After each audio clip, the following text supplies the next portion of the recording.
0, all engine running. Liftoff. We have a liftoff. It's Monday. It's Monday. It really is. 7 o'clock. And that can mean only one thing. It's time for Reading the Signs, where me, Comedy John Ryan, and my comedian pals from all over the world are going to be talking about comedy, well-being, why we do it, how we cope. And that's where we need your help. We need you to send us your top tips for well-being. Be part of the show. Drop a comment in the box on YouTube, on Facebook, on Twitter, on the mensradiostation.com website. It's going to be a great show, much better than last week. What we're trying to do is think exceptional, which, funnily enough, is the motto of WJ, our show sponsors. WJ are the UK's leading road marking and highway maintenance company. They're working with us, we're working with you. Let's get to it. Ooh, dun da da da dum da da da dum. Just trying to be dramatic here. It doesn't always work out well, though, does it? Good evening. Welcome along to Reading the Signs with me, John Ryan, and my huge head, which is taking up the whole screen this week because I'm in a hotel room. I'm working in the beautiful city of Derby. For our listeners in America and Australia, you really should come to Derby, or Derby, I guess you might call it. I'm working this evening and tomorrow.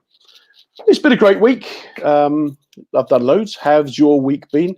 Do let us know. Put your comments in the box. Let us know that you're there. Let us know that you're listening. I've had a really strange week, actually. All started very well last week with my award, which I'm going to keep mentioning because, you know, I won an award, as you might remember from last week. Worked with rail networks last week, 3 days, and that was very interesting, doing men's health talks. As we know, October had World Suicide Awareness Day, so the emphasis was very much on how to avoid getting into the pitfalls of depression and anxiety. And if you do suffer from those, or live with those, as I prefer to say, things you can do to promote resilience and help you kind of get along with it, really. So that was all pretty cool. Did some gigs as well. Had a lovely, lovely time on Friday in Winchester for Kevin Precious. Great guy. Really, really good gig. Then the Jonglers chain's back up and running. So that took Saturday. And before we knew it, it was back to Monday. So how's your week been? Do let us know. Let us know that you're there. Put your comments in the box if you wouldn't mind. I shall put on my glasses so that I know what I'm doing. Let us know how your week has been, what you've been up to, anything exciting going on in your world. Have you had good news you want to share? Bad news you want to share? Why not? Just share it all. Let's do it. Let's talk. Let's get talking. Keep the talk going. This week, it's my absolute pleasure to be joined by one of my favourite comedians.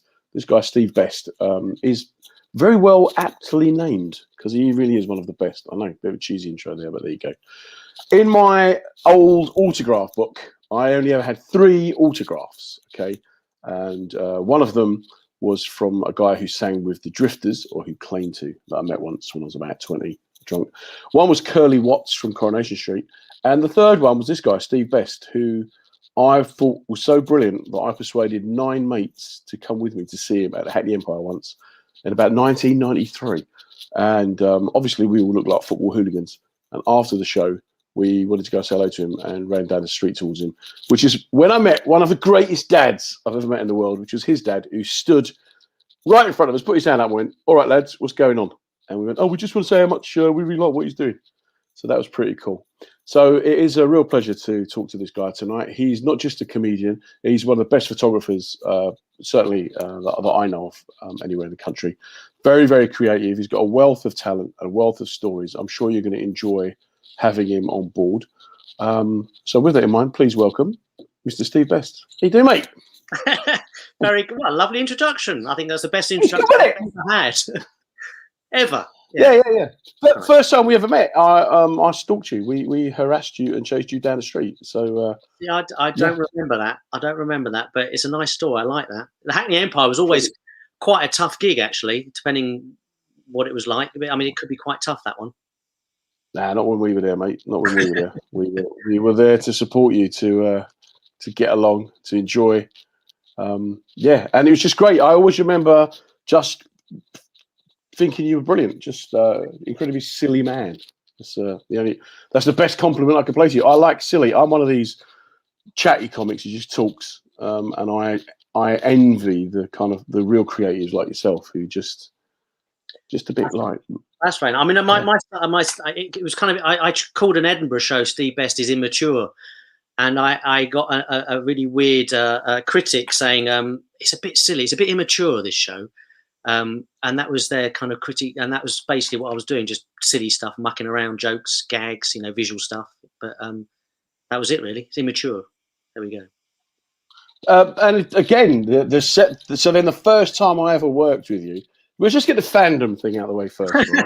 Right? The first time I ever worked with you, I just remember being like thinking, "Oh, this is really cool. I'm with Steve Best. This is just like I've arrived. I'm a comic, mate." And we were at Collier Row in near Romford for Ian Franklin. Oh yeah.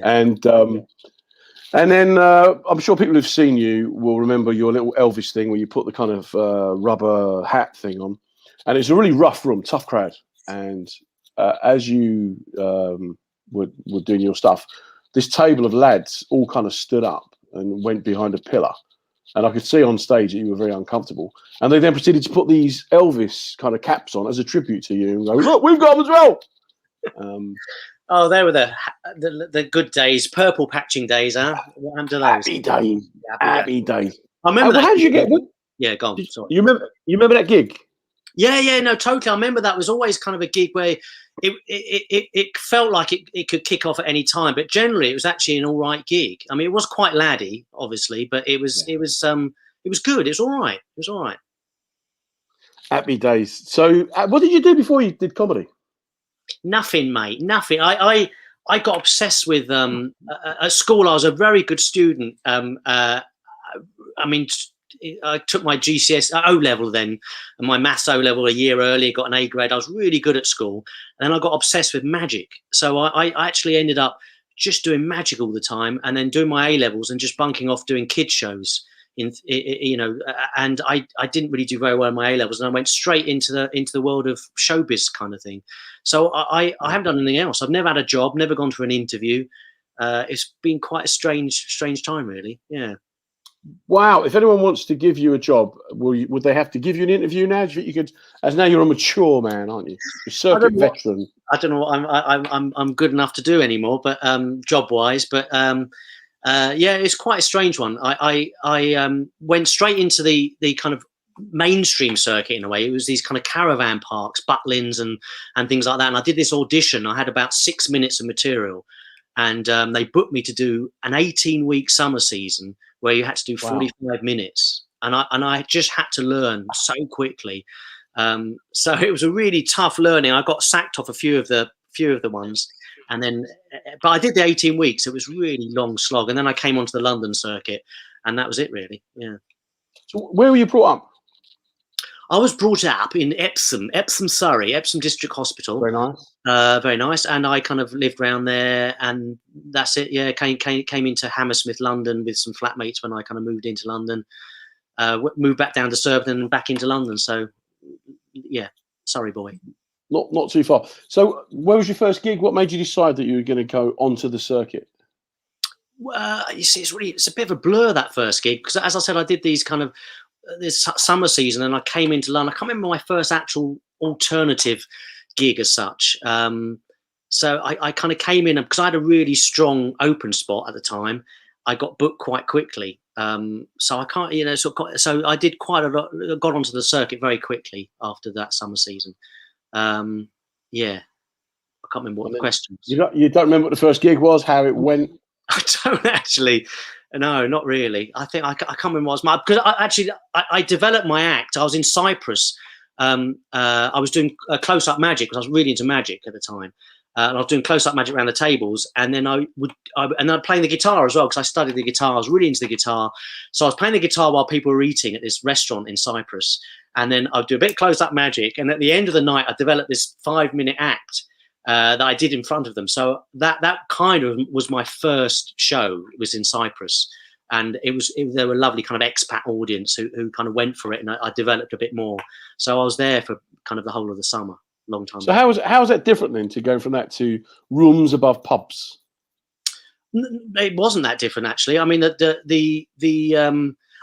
the kind of mainstream caravan park circuit that I was doing wasn't that much different either. People saying, "Oh," because I was doing stuff that was considered, was non-sexist, non-racist, blah blah blah, in these kind of traditional venues that you might find that kind of material. So I was bringing what they thought was the alternative circuit into this kind of circuit. So when I came back, the audience would laugh at funny, ultimately. So when I used to go and watch you, you'd be on with like John Shuttleworth and do you remember? And the guys off the Fast Show, right? Wow. And it was those kind of crazy, and the woman who used to do the rip up newspaper thing. Do you remember her? Yeah. She used to just go on stage to music, and she'd just do origami, and she'd end up making a ladder out of a Daily Mirror. Yeah, the best thing for it. But the thing is, I think then, which is a shame now, there was a lot more variety and a lot more madness, a lot more anarchy, and the idea that I can't believe we're doing this for a living, or people weren't doing it for a living; they were just trying it out. I think people are much more business orientated when they come into it. Definitely. And it's a shame because there's some great acts around.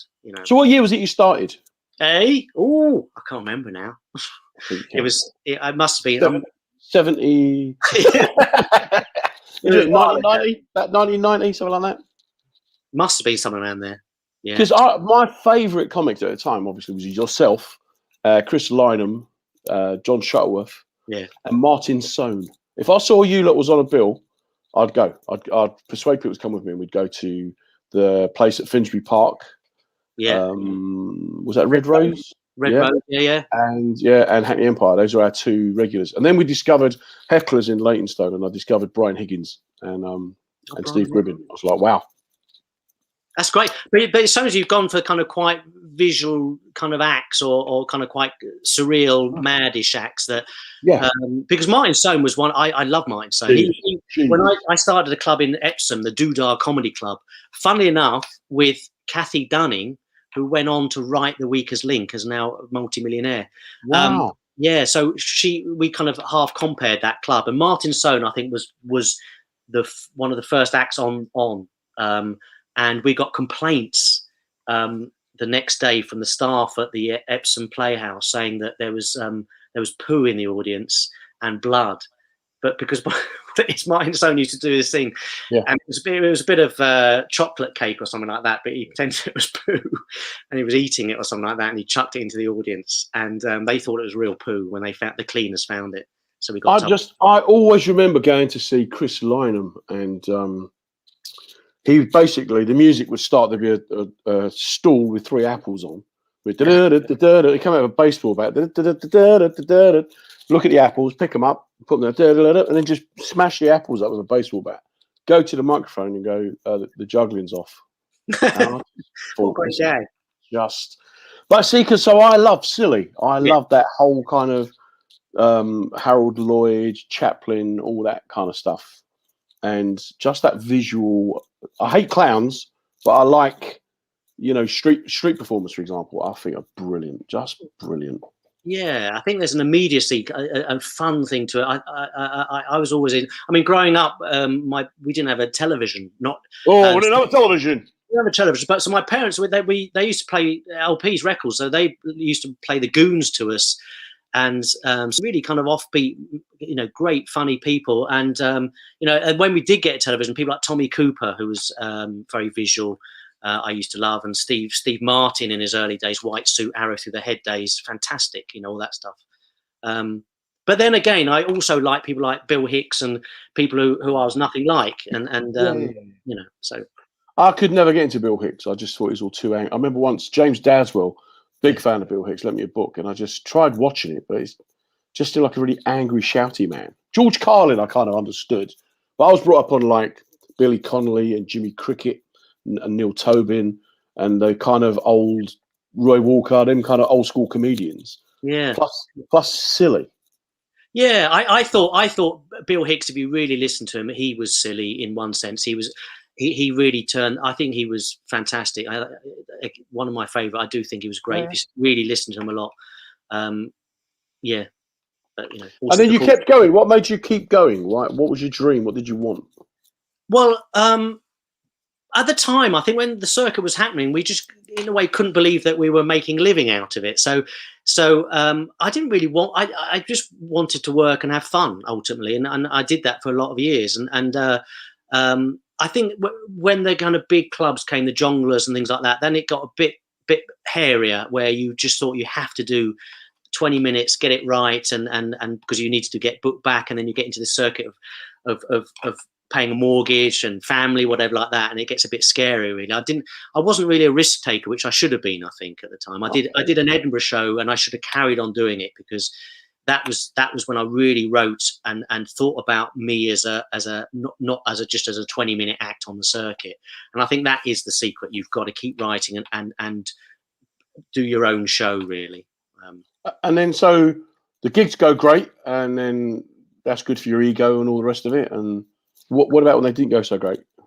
At the beginning, it was very tough. I think you would develop a bit of a thick skin, but even then, if you've got to make a living out of it, and there's quite a lot of stress going on, because you've got to get booked back, kind of thing. I mean, there have been some kind of horrendous gigs, and people are surprised, because my stuff is very silly, and there's kind of people say what they're not to like, kind of thing. It's silly and funny and all this stuff. But I have had shows where people really haven't liked, and you get that sometimes.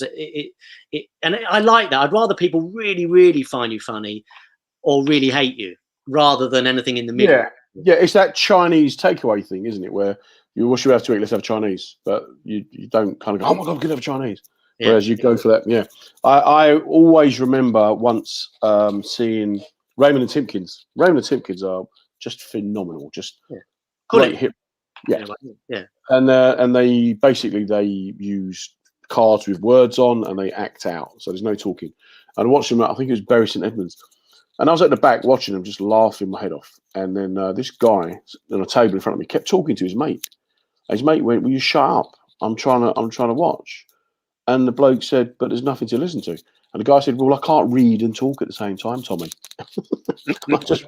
I just remember thinking, how much concentration when you're into it, like you're really into it. You try to. That's what we do with you. Try. What's he going to do next? What's he going to do? We even in our exchange to set this up, I was doing callbacks to you, like never happened. We do that at home all the time. That's funny. I mean, I've done that where people start kind of emulating your mannerisms, or the little kind of asides. And I think the more fun I have on stage, the more I go a bit crazier and really muck around. Yeah, I love it. We'll do that. We'll do that. Where's the keys? I never had them. Yes, you did. We don't even own a car. And we call it bestisms. So, that's really nice. It's really nice. That's really, really very lovely to hear. But yeah. I remember there was one gig at Glastonbury Festival years ago. So I think it was the Wetters on Record, and I had to follow Corky and the Juice Pigs, which were a phenomenal act with Phil Nicol and and they got I think they got 2 or 3 encores, and then straight after Corky and the Juice Pigs was Mr. Methane. Do you remember? Wow. Mr. I remember Mr. Methane. He used to do farts at will. I mean, it's extraordinary. It's like Petame. There's a French, wasn't there a French an act years ago who did it, but he could fart at will, basically. So you put and to prove it, he put talcum powder over his bottom, and then you'd see a puff of talcum powder come out. Genius. So he went straight after genius. He went straight on after Corky and the Juice Pig, and he stormed it, and then I had to go on after him. Yeah. So you've had the songs and the farts. Now, what's this guy going to do? Well, kind of. Although I do a bit of that as well. But and then I think my wife was there, and that was one of the first gigs she ever seen me do. And I had to do I did my 15 minutes, I think. And then I came off stage, and all people were coming up to me and saying, "Are you all right? You all right?" And I thought it was tough. It was really hard, but I thought I did my 15 minutes. And then then I was undoing my props, putting them back in the bag, and I found these little mud balls. Mm-hmm. So during my act, people have been chucking mud at me, but I wasn't aware of it. It's only when I was unpacking. There's all these little mud balls that people were chucking at me. Happy days. Let me just welcome anyone who is listening to the podcast version of the show Reading the Signs with me, John Ryan. We can take any questions or any ideas for weeks afterwards. Just put them in the comment box. Do like us on social media. It's all about social media now. And just a quick mention to our show sponsors, WJ, the UK's leading road marking experts. So thanks to them. With the legend in my house, Steve Best, superstar in Fairlop. That could be your book title. Yeah, right. What's the worst gig you've ever done? And what's the most horrendous? What's it? It's a tough one, isn't it? See, there shouldn't be that many. No. I mean, I remember that glass one kind of stuck in my mind, but they've all kind of gone past me now. I feel that it doesn't matter so much. I don't have that desire. I think there was a time that when I wanted to be big and famous and all this stuff, but I don't desire that so much. So I don't think there's any stress. All the gigs that have been bad before, doesn't matter, does it really? See, and the point of that is that you don't dwell on it, and that's why I would ask, because we've all had really tough gigs, and then they just blur because it don't matter. And you try to explain that to people. Don't just get consumed with the adulation, and don't despair at the kind of, the negativity. Yes, I think if you've got I think if you've got a creative streak and a path and a way you want to do your stuff, and you think that's right, and you think it's funny, then just keep doing it. I mean, you're going to get people who don't like it. So definitely. Just a quick mention to Julia Higgins, who has described you as awesome. Julia, I don't know if you were around earlier, but I did mention Brian as well. A great comedian, one of my favourite compeers before I started doing comedy. And another guy, Brian Higgins, who I was chuffed to bits first time I worked with him. So like Brian's a good guy. He was massively into photography as well. Very good photographer. Yeah. Which lends us and leads us nicely. Good segue there, mate, into your photography. How did that come about? How did you get into doing the photographs? Well, I mean, I've always been interested in the arts and being, creative. And I was into photography ages ago as well. And I did a kind of darkroom course, and I did some kind of photography for my old flatmate who was working for victim support at the time. So I did a cover shot for them. And I was just doing gigs all over the place, and I started carrying a little camera with me, and I was just thinking, well, actually, I'll just take a snap backstage of the people I'm on with. And so that's how it kind of started, with a little point and shoot. And I quite like that because they weren't set up shots. They were just people who knew me. And so they weren't trying to pull a face. It was just backstage. And and so that's kind of how I got into the photography with comedians. That's the big thing. And that's when I did that first book, Comedy Snapshot, that was you were in, I think. In the first one. Yeah, you were in the first one. So I kind of did that through Drew Barr, who was a stand-up. Drew Barr, whatever happened to him? Well, he runs a really art gallery. A graphic design studio. Then he had an art gallery as well, but he still runs his graphic design. That's what he was doing all the time. Wow. And he kind of brought me into his studio, and he helped me design it. So he taught me in design, a bit of Photoshop, and so we designed the first book and brought that out. And then I realized I'd missed out so many comedians. So I went for the second book, which was Joker Face. And this time I upped my game with the photography, got myself a decent camera. Proper camera, got rid of the disposable one. Well, yeah, that kind of thing. And so I kind of upped my game. And again, it was still a snapshot feel to it. I didn't want it to be, proper portraits and lights and all this stuff. And I also went out my way slightly to get some of the acts that I haven't worked with. People like, I don't know, Alexis Sale is a good example, who, I grew up watching, and I thought I must get him in this next book. So that happened with Joker Face, and that went through Unbound, which was a crowdfunding publisher. So see, because it's interesting. What I loved about your first book was that you just took photos, like I'm doing with this, just have mates, and just not all the big names, not, they've got to have this sort of size profile or I'm not going to talk to them. But it's just that thing about, there was a guy on Saturday night, his first ever gig, and I said to him, he said, "You got any tips?" And I said, "Yeah, as soon as you take the microphone out, you're a comedian. You'll be judged the same as we will." So it's a hard arena, mate. Yeah. And then what about the Abnormally Funny People stuff? How did that come about? So Abnormally Funny People was a group of disabled comedians and the token non-disabled person, that was me. So that came about. My guy I went to school with, Simon Minty, who has dwarfism, he was doing a lot of accessibility for companies. So he was kind of a consultant as such about disability issues and the law and training and all this stuff. And he was approached by Sky at the time to do something in Edinburgh. So we put together an Edinburgh show that was filmed, a documentary film called Abnormally Funny People. We made it into a company, and then for the next 10 years, we kind of did loads of shows around universities and just theatres and other places that would take us with disabled comedians and a token non-disabled act. So that was the idea behind it. It was really good. I mean, you had people like Liz Carr, who's now really TV star.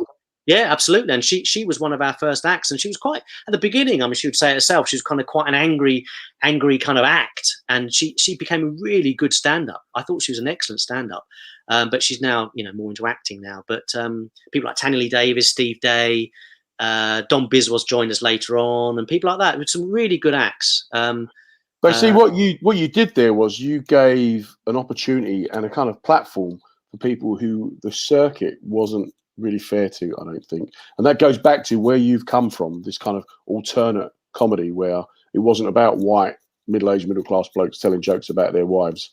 And we've gone full circle from what I can see. So we're back to that.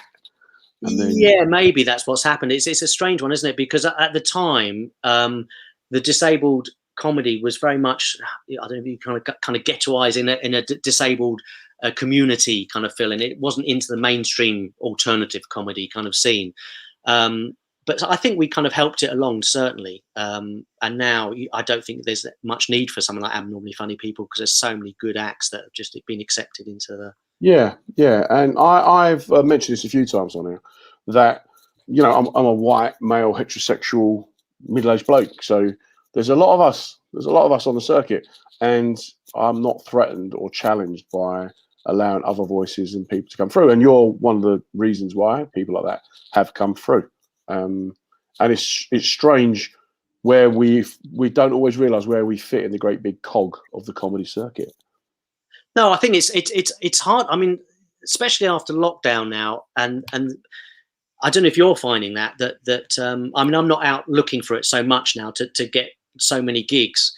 But I think that there is a section, maybe like us, who find it harder to get onto some of the shows that you used to get on to, maybe 2 or 3 times a year, because there's a lot more people and diversity, which is great. I think it has to happen. Yeah, they're coming in, and so it's harder.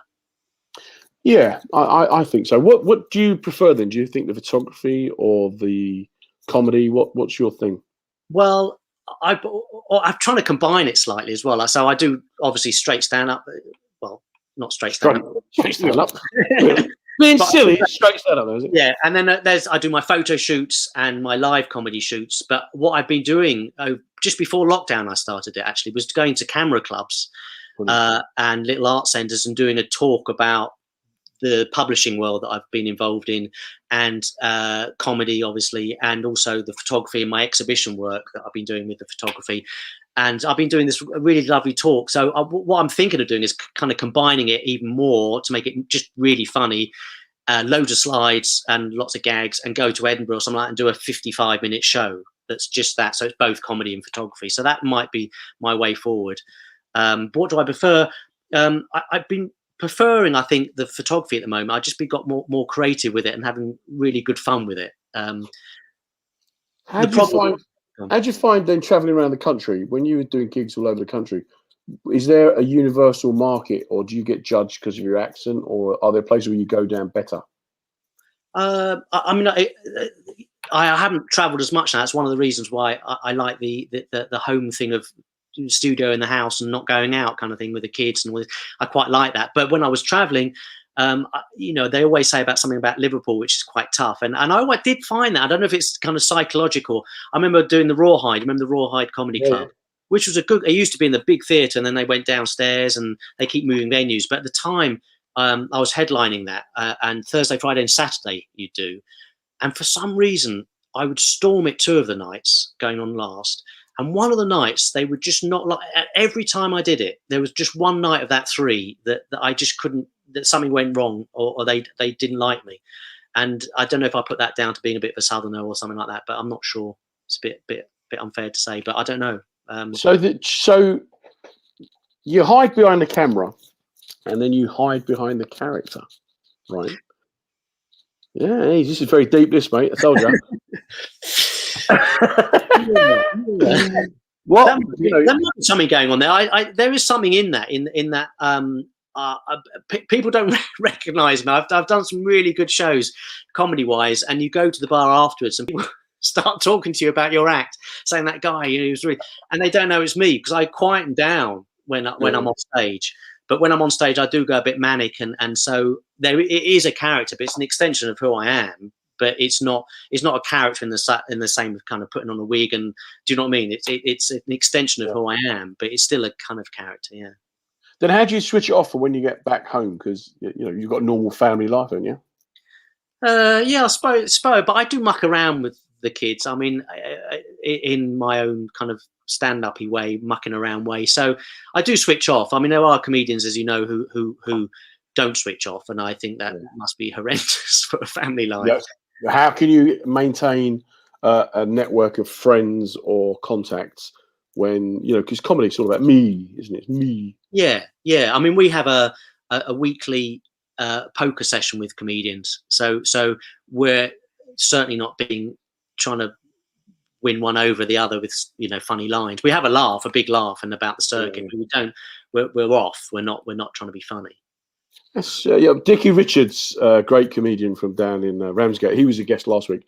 He's now suggesting I call the show On the Couch with John Ryan. No, because I'm a family man, so if I'm not working, I don't do the whole showbiz glamour life. I've often had people say, well, I thought you'd be like really lively and manic and crazy and wacky and. But that's always the way, isn't it? If your act is, I mean, you're a very kind of chatty person on stage, and there's an energy there. So people do expect that kind of energy when they see you as well. And that, I mean, I tended to find it quite hard coming off after gigs and being at the bar and being in the room with people. I'd rather I'd just go back to the hotel room or go off with the other comedians and have a drink afterwards. But yeah, I find that quite hard. And it's difficult then, isn't it? Because you would find yourself, you do a gig, 1,000 people love you, and then you got to take the kids to school next morning. Oh, absolutely, and it is a struggle. And I suppose if people become really famous, then it's even more like that, isn't it? They're never off really, and that might be quite hard. Did you read the Tim Minchin piece that he did in the Guardian a couple of weeks ago? I really like that. I thought it was fantastic. And that's when I started thinking, because the idea of pigeonholing yourself, and I like the idea of doing other creative stuff. That's why photography really appeals to me, because it's still in the arts. So still trying to be creative. It doesn't mean I'm just getting a straight standard shot. I'm trying to be creative with it as well. That's why I think the live shots are quite different to other photographers out there, because I'm seeing something different to another artist. So same as a comedian is different to another comedian. So yeah, absolutely. I think there's no reason to say I'm a photographer, I'm a comedian. You are. I'm an artist, darling. I'm an artist. I know, but it does sound a bit wanky. But I mean, it is. But it's kind of. I get what you're saying. I like it. I like it. Yeah. It is, because I spend a lot of time traveling the world, a lot of it on my own. So to keep my interest, I give myself structure. I take photos of stuff, take loads of photos, and then I take photos at gigs and I post them and all that kind of stuff. But I see what you do, and I think, wow, because what you've done is, without getting too kind of deep into it, it's not just a picture; it's how you're interpreting that image, which is why your pictures are great. And again, this isn't the Brian Higgins show tonight, but I remember once Brian started taking photos of kids who had learning difficulties and special needs, and they were fantastic because he got it. He just captured them rather than stand there and like, that was actually my photo pose, by the way. Off the camera. Yeah. So but he captured it, and the same with your work. You capture it, and I often think it's because as comics or creatives, we're bringing a slightly different narrative to what we're doing. God, I can't believe I said that. You said like that. Mate, that was very, very heavy. And it's the same when I do my stuff, my men's health stuff or my well-being stuff. I come at it from a different angle, and it's that thing of that eye we have. It works in the arts, but then how does that work in terms of relationships and friendships? What the kind of artistic view of life generally, or Yeah, that we don't really care about anything. yeah.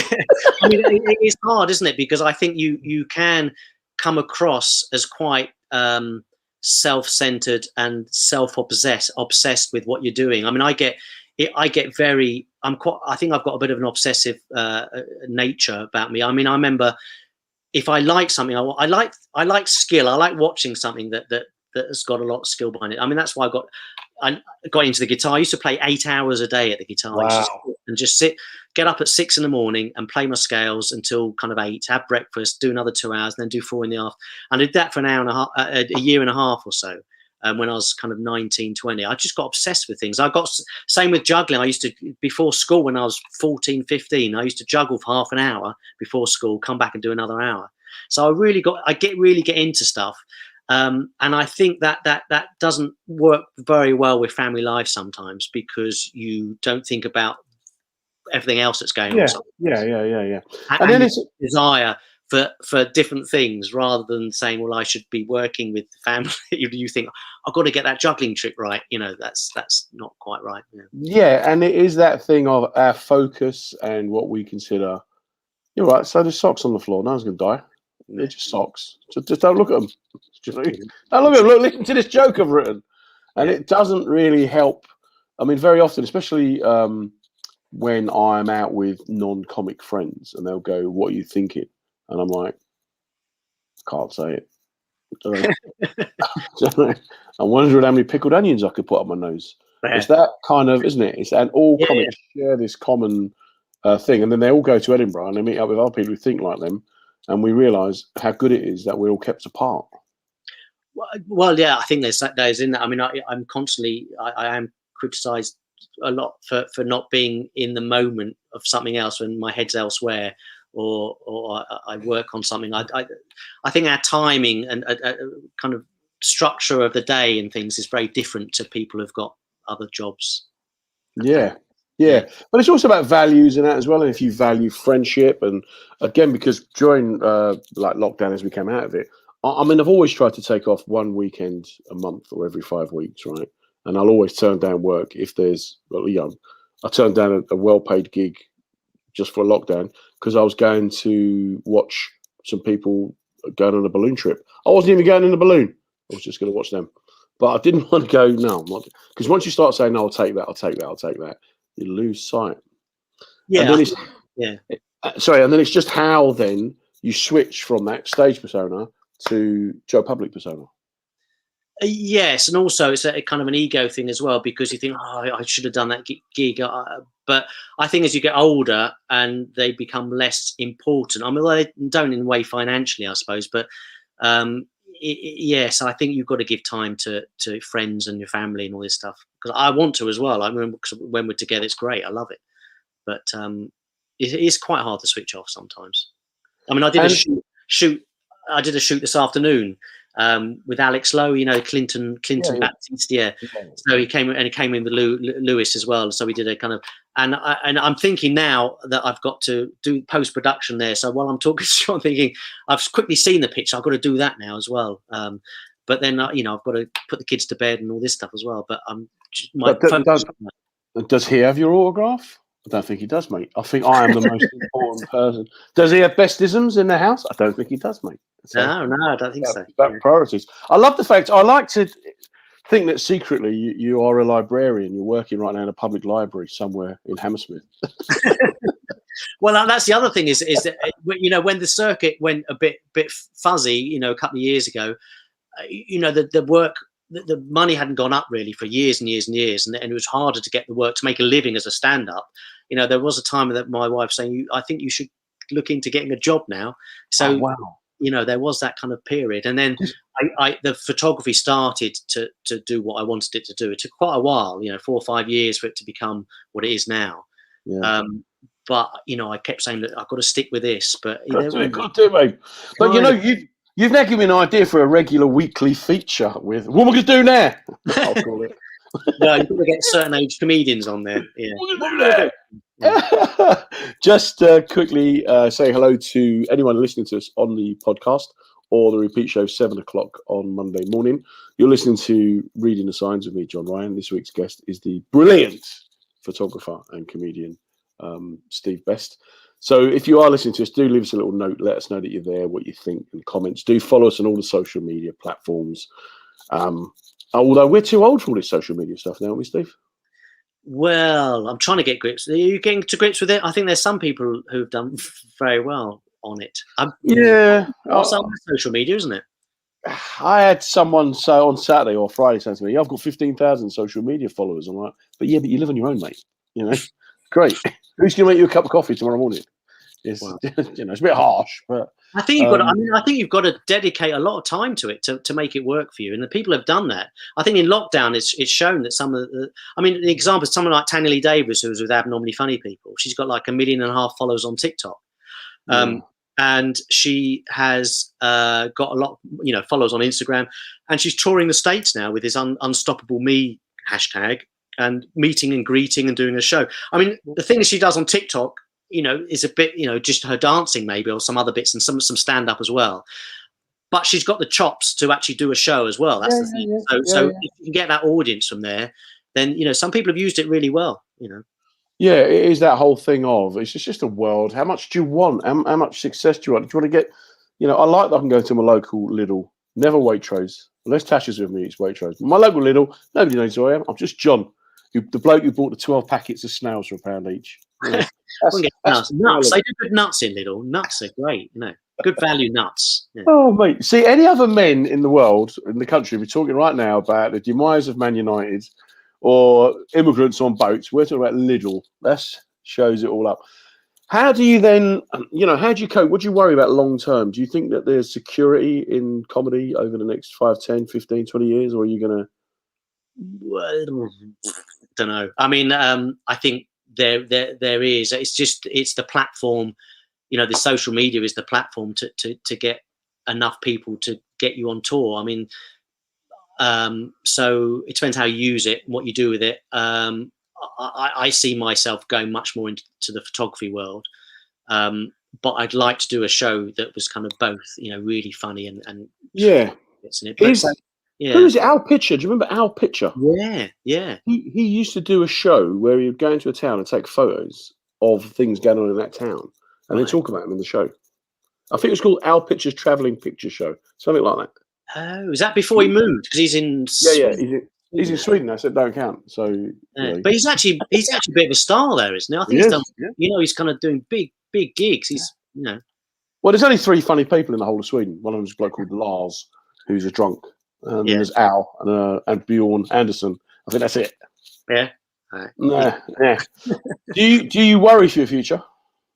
I did. There was a time before lockdown, and the photography hadn't quite.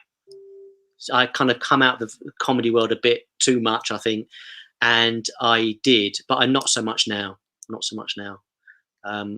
For me, do you mean the future for me or future for comedy? For you, just for you. Yeah, no, I think it's all right. I think it's. I'm really enjoying it at the moment. It's getting really busy with the photography side of things, and if I could just do a few gigs as well, and you just need one or two kind of corporate-y things a month as well.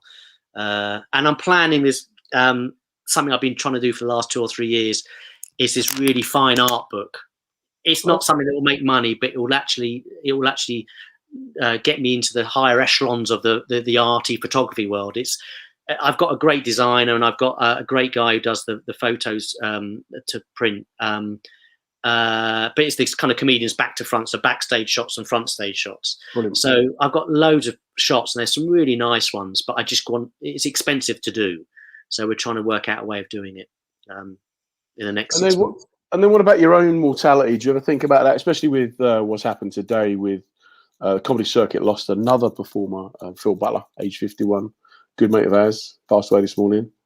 And kind of the sort of... before, and I was gobsmacked. It's horrendous, that news. I work with Phil a lot, although because we're similar-ish in the sense of he's quite kind of proppy and silly and all that stuff. We weren't necessarily on the same bill. There he is, yeah. But yeah, I kind of I do. I worry. I'm a bit of a hypochondriac myself, and I think I don't think I used to be, but I think I worry about death a lot. Yeah. But yeah, just a strange thing to wake up to this morning. And I don't know if you knew Paul Eastwood, who passed away last month, and Anthony Scott passed away in the summertime. And it's funny, like we're that age now where you don't go, guess who's had a baby? Yeah. Like, ugh. And it strikes me, it really does strike me as a relevant thing that comics think about the fame and the travel, but they never think about their health. They never think about their well-being. They never think about the impact it's having on their minds. And Phil was like a little light bulb, which is why I picked that picture out. He was constantly full of ideas, daft as a brush. He's definitely in your camp of like loopy. But he had just got himself out of financial problems, had got himself like panto runs, cruises. He was set up for the next 12, 18 months. Wow. And then that mortality just... was he ill before? Was it just... Not to my knowledge. No, not to my knowledge. If he was, he didn't say. But it's just that thing of the kind of temporary nature of, and what do we do? How do we enjoy each moment? What do we learn from it? What do we take from it? Well, I kind of mentioned it to my kids actually about Phil. I mean, they obviously didn't know Phil Butler, but I just mentioned that friend and comedian had died. It did shock me, because I think it's because of the age as well, and you just, that does kind of bring home one's mortality, and I've kind of trying to deal with this for a long time. My mum died; she was only 49, and it's actually this Thursday, 1989. Wow. She died. So it's her kind of anniversary, 1989, this Thursday. So what's that, 32 years ago. And I was, young, and I think from then I got very scared about mortality, I think. And I went through a stage after that of having horrendous kind of panic and attacks and anxiety. For horrendous. I mean, I had to stay in the house, and if I went out and went to a shop, I had to look out for exits so I could get out quickly. Wow. I had really bad palpitations. Went into hospital a few times with, to see what was wrong with my heart and all this stuff. Nothing wrong. So that went on for a long time. And it took me a long time to get. I mean, I went for a big search for that. I went because the Western side of things, it kind of didn't really help at the time. It was a long time ago, so I went to a counsellor, and it wasn't right. And then I went to a private one for 8 sessions to see, which helped. And then I went the Eastern path in the end, and acupuncture and herbs and all that stuff. And I tried exercise, lots of different things kind of got me out. Yeah. So it took a long time. So and I do think about mortality a lot. So when you hear these kind of stories, it really kind of doesn't do me good. Yeah. I appreciate your honesty there, mate. And do you feel all right now, or does it come back? Does it still bite you every now? I mean, it was a long time ago, but it did come back. I kind of gave up drinking about 10, 12 years ago, because not that I was a heavy drinker. Yeah. I would have the start of, I could recognize when I was going into a bit of anxiety or panic attack, and alcohol would bring it on. So I would go to bed and I'd have this kind of really strange feeling that the panic attack would come on. So I'd knock that on the head, and then I had a spate of it coming on anyway, because I think it's one of those spiral things that you can't stop it happening. And then I saw this kind of cognitive behavioral CBT. No, yeah. CBT, and that kind of helped a little bit. And then I just kind of know, I can recognize when something's going to happen and come on. So every so often it kind of rears its ugly head, and I kind of can deal with it. But it's kind of with me, I think, And that's, mate, again, I really appreciate your honesty. It's I've never had any issues with anxiety or depression yet. I don't know. I remember when my mum passed away, I was just devastated. My dad passed away. It was the end of the world. It's just like, oh my God. Yeah. But you're meant to feel sad. You're meant to feel upset when your parents died. I remember having an argument with one of my siblings who said, "We get yourself together, man. You're crying like a baby. Do you think Mum would want to see this?" I'm like, I think she'd like to think that one of the 5 of us missed her.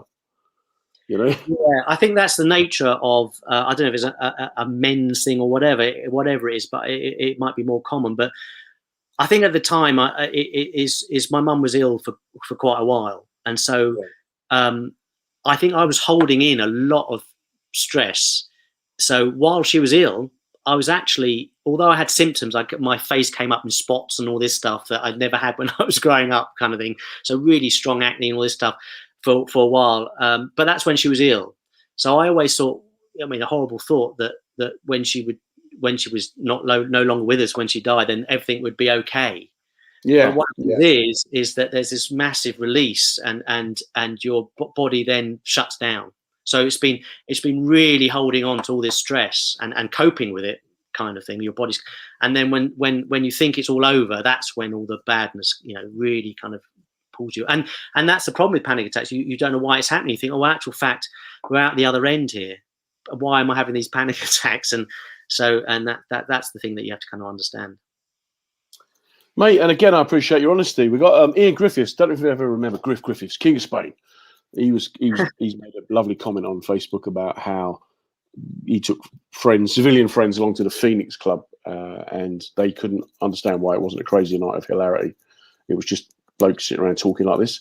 And Phil Doyle, who's a brilliant Welsh comic who I'm hoping is going to come on the show in a few weeks, again, sends regards. It's that thing about, like we're just showing, we're two men. Well, I'm a fan. You're an act, right? Not like this every week, mate. Yeah. But it's that thing of, look, we can talk. There's nothing wrong with opening up and being there. And, a few times Phil Butler, who anyone just joined us, passed away this morning. I talked to him, and he lived on his own in a nudist colony in an ambulance that he converted. And you go, what a great lifestyle. But, it's that whole thing of, if you've got family, if you've got friends, if you've got social network, you've got contacts. For me, what helps is having a partner who's constantly coming up with ways to get me to sing Disney songs. But having good friends, good kids, good kind of something to do, someone to do it with is the two things I'd have. I just wonder if you can you think of a tip that you could give people from like your experiences that may benefit, may help others, if you could. With the mental health side of things, or yeah, with the wellbeing side of it, yeah. Wellbeing side. I mean, it's a hard one because everybody's on their own kind of journey. But I do think that, I mean, it sounds very obvious, but kind of fresh air, and exercise. I started kind of exercising a little bit again, just feeling a little bit better. I think you kind of get the blood flowing, and there's a kind of feeling of, and breathing. I mean, I remember doing meditation years ago, this TM, transcendental meditation, where you pay an extortionate amount of money just to learn a mantra. But in actual fact, there's a bit more than that, obviously. But and I started doing a bit of meditation. This was years and years ago. I've stopped doing it, and I should do it again. I think just giving some time to yourself, although you can be so busy and you don't think you have time, but just that breathing, I think, is a big one. People forget to breathe. I remember, being on the computer doing my photos, and afterwards, and you've come away and you haven't breathed properly. So really kind of breathe from your lungs, proper deep breaths. It just makes you feel better, I think. Yeah. I was just trying to find a way of encapturing that didn't go. Steve Best, top tip, breathe. Yeah. I remember thinking, I'm going to put the word on my as soon as I wake up, I can see that word, because people do forget. I mean, you're very shallow breathing, most people. Yeah. It is. Have you got anything coming up that you can give a plug to, give a mention to? Any work coming up, or your book? Where can we get your book? Well, the two books are at the. I mean, you can get the Joker Face, I think, in some bookshops now, but my website is the best place, stevebest.com, and I've got my exhibition still on. Actually, I've got some of my photographs on at the Observatory Photography Gallery, which is in Marchmont Street near Russell Square Tube.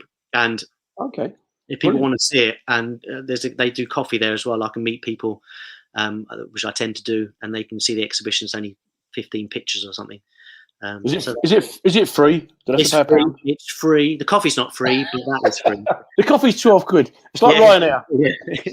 It's a pound to get on. Yeah. Steve, mate, I could talk to you all day, right? But we have come to the end of our show. Thank you so much for giving your time, your honesty, and your tip about good breathing is actually worth waiting an hour for. Yeah. I thought you should go read some books like I have behind me. Yeah, No, yeah. but in all seriousness, you brought laughter to a lot of people. And I think one thing maybe you can take away from this show is that you had a big impact on me when you didn't even know me. And, you know, like I said, I was chuffed to bits first time we worked together. And that's the whole thing about life. We are all connected. So that when, like today's news with Phil Butler passing away, it does hit us all because it's ripples in the water. But I think you're one of the good guys, mate, and I wish you all the best in the future. Hope to see you soon, buddy. Hey, cheers, man. Really pleasure. Great pleasure. Thank you. Take care, mate. That was the brilliant Steve Best. I just think he's just great. I think I made that quite clear to him. I think, you know, I don't think I came across at all stalkery, but who knows. Griff is commenting on Steve saying, well done for your honesty. So that's really nice. Jason Simmons, thank you. Great show. Nice of you to take time to comment, mate. It has been a bit of a crappy day, let's be honest. This morning, waking up and finding out that we lost a mate wasn't the best way to start a day. Phil Butler was 51 years of age. Paul Eastwood, who died last month, I think was 47. There's no age. You're not going to live to 100. What can you do to make the most of the time that you have? Each week, I do ask my guests for their tips.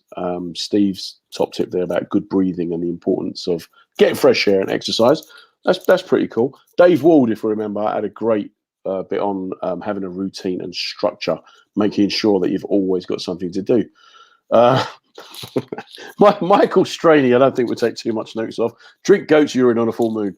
But it just goes to show that, you know, there are other ways of looking at things. His proper advice, though, was very good. Don't fixate on things you can't control. Dana Alexander talked about companionship, having someone there to share your journey. And unfortunately, for most comics, they are isolated. I know it sounds daft, but they make hundreds of people laugh and then go home to a bedsit or a studio flat. And that thing is that the contact we have is with other performers, and other performers aren't always the most generous of spirit, time, or kindness. Sol Bernstein I particularly liked, because he was very open about the troubles that he's had in his life. And his thing was about battle it out. Life isn't always easy. All different people. Steve Gribbin, don't be too hard on yourself. Jen, I can never do it, mate. She thinks wellness is all about swimming in cold water. Never going to happen. Dave Sleet, our resident psychologist, says, be the difference. Be the difference. Philip Simon, stubbornness. There's so many. I'll always try and end on my own tips. These things help work for me, okay? Reframe unhelpful thoughts. If you've got doubts in your mind, if you've got bad things in your mind, you've got to try and reframe them. Connect with others. Make that call. I try and make a phone call every day to someone. And I very often ring up someone random in my phone book. And they go, who are you? I'm like, oh, is Paul there? No, this is my number. I've had it for 4 years. I'm like, oh, who knew? So I'm not that good. Be in the present. Try and get a good night's sleep. Very, very important. And try and keep positive people in your life where you can. It's really important that we realize that, you know, at the end of the day, we're all connected. We are all connected, whether we like it or not. And everything we do has an impact on other people.